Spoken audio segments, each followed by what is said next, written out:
in Practically Radical, you talked about the need to strive to redefine competition, right? By embracing these one-of-a-kind ideas in a world that's filled with Me Too thinking. Can you share with us some examples or an example of a leader, of a business that has found this one-of-a-kind idea that that the competitors in the industry really didn't see before them? Sure. And let me step back for just a second and talk about the theme, then I'll give you the example. I really do think this is such an urgent theme for people to wrestle with. Today, when I'm asked to go in and evaluate all kinds of companies. I'm the co-founder of Fast Company. People say, oh, we think we're a fast company. Come check us out.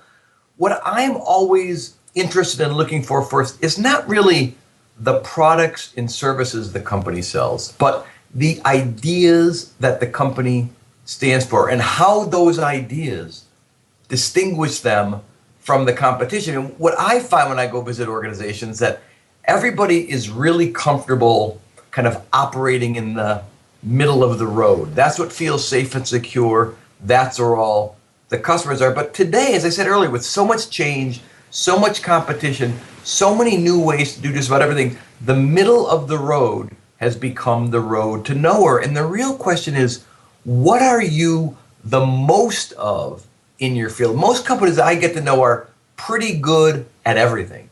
But the really great companies that figure out, how do we become the most of something in our field? The most elegant, the most simple, the most exclusive, the most affordable, the most seamlessly global, the most intensely local.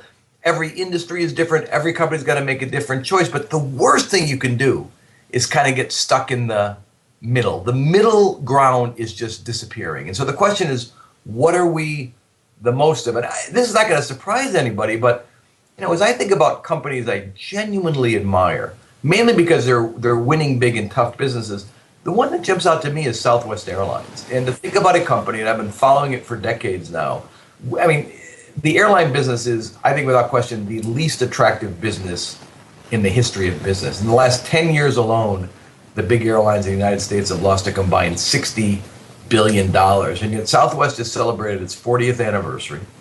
It's never had a money-losing year. It's never laid off a single employee. The financial performance is impeccable. I mean, they fly the same planes as everybody else. An airline seat's an airline seat.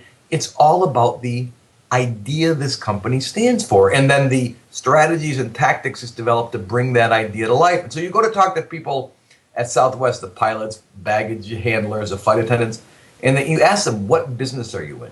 They all say the same thing. We're not in the airline business. We're not in the transportation business. We're in the freedom business. The aim of this organization for 40 years has been to, quote unquote, democratize the skies and give people the freedom to fly. Now, it's not that's why I don't see Southwest as a low-cost airline. I see it as a big idea airline, an airline that has really reinvented why you'd want to be in the airline business in the first place and what it means to run an airline. And that's why it is really the only major carrier to succeed when everybody else has been through bankruptcy, some of them multiple times. And we still think of Southwest as a scrappy startup. Last year, Southwest flew more people in the United States than any other airline. The challenger is now the champion.